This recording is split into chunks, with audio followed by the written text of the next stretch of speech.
Hi everyone, welcome back to the HSI Excellence Con Todo de Todo podcast. My name is Juan Blanco. I'm a success coach here with the HSI program, and I work directly with male minority students. And today I'm joined by... So my name is David Uscanga. I am the program coordinator here at South Mountain Community College for the TRIO program, Upward Bound. Perfect. So let's get started. So I wanted to ask you first, could you please tell us about your journey through higher education and how you became connected to the Maricopa colleges? Yeah, so I think I have to start off with, I went to U of A first. And you'll see why I don't say this much, but often, but I did not do so well. After a year, I ended up coming back. I did the community colleges for a little bit, so I did go to Glendale Community College. I did that for a couple years. And then I transferred to ASU. So ASU, Arizona State University, I ended up getting my bachelor's degree from there as well as my master's. At that point, I decided that, you know what, I need to move somewhere where I feel like I have more of an impact. And that's where I got my first position at Paradise Valley Community College. Nice. So, yes. Nice. So could you describe a time when being a first generation student presented a challenge, and kind of how were you able to handle and navigate those challenges? Yeah, I think as a first generation student, there's a lot of challenges. I would say, and one of the ones that I think maybe doesn't get talked to a lot is the family aspect of it. Because when you're a first generation student, a lot of times it's also a first generation family. And how do they navigate, right? So for me, it was trying to figure out, how do I still be the best son? How do I keep up with culturally what my mom expects of me, but also because she doesn't know what college is. How do I navigate that, right? So I always give this example where I think my brother was graduating 6th grade, and everything's about family first and having to be there. But I had a club meeting at that point, and I had to call my mom and say, I can't make it. And it was really scary because I was saying no to her, no to the family.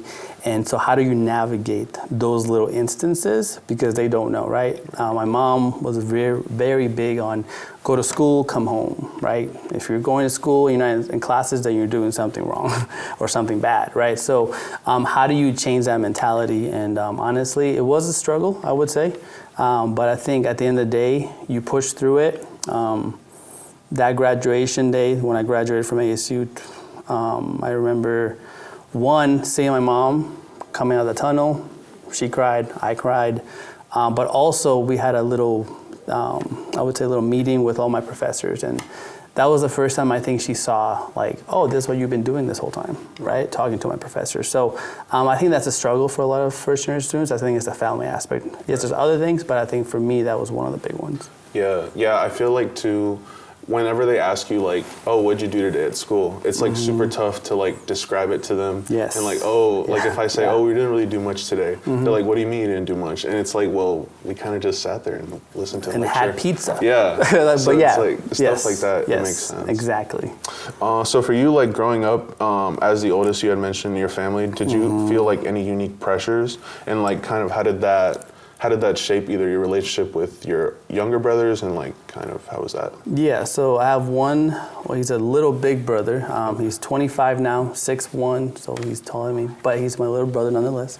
I think at the beginning, I would say that it didn't really hit me. I think, like I said, I had a nice, let's say, difficult journey at the beginning of going to school.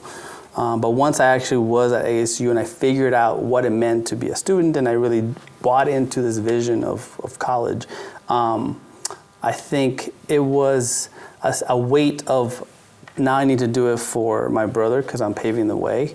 And so there was a sense of that. But I think more than my brother, I've always been around students. Even at ASU, my first job was at ASU, and I had I was involved in all different clubs. And so I ended up having a lot of students come in for help and stuff. So even not just my brother, but the younger students that saw me, I had, I think, somewhat of a responsibility to not only share my story, but kind of try and help them out with that, right? So there was definitely a weight.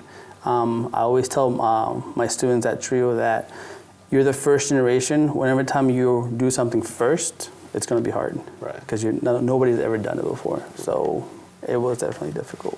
do you find like more students reach out to you like now when they're first coming in, kind of like to seek advice and stuff like that? For sure. Yeah. I think that there's a sense of just, how can I put this?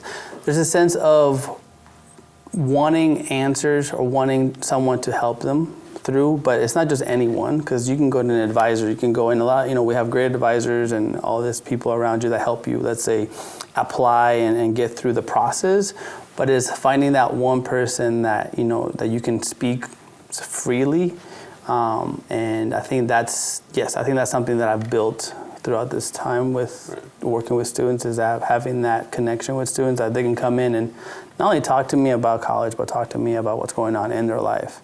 And how that affects, their everyday. So yeah. Yeah, for sure. So this last question here, what advice do you have for minority male students specifically as they're pursuing higher education? And then what is the importance of building like that sense of belonging you feel like here at the campuses? So I would say this, for me, I learned this late in my college career, but then with my master's degree, my last project was about mentorship. And I felt that was something that I was lacking at the beginning of my college careers, having mentors. And one of the things that I learned through just that project I did, but also as I went on through my career, is we have a tendency to not seek mentors. Like we have a tendency to wait for people to come say, hey, do you need help, right? But once you get to that level, I think that's really important for us to, take advantage, and we need to go to people and say, can you help me, right? And I think that's kind of hard for us to do.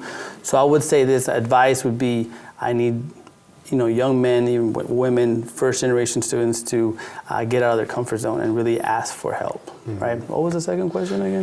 It was kind of, what is the importance of like building that at the campuses? Not just specifically here, but like all around. Yeah, so I think for me, I didn't really know what college was until I started getting involved. So the first year at ASU, again, I was really much in and out, going to class, come home. One of my friends, I would say, nagged me for a whole year to go to this club, and I ended up saying yes after a year. And I remember walking in, and it felt like home. It felt like I belonged there. And so after that, when I started getting involved, that's when I started traveling.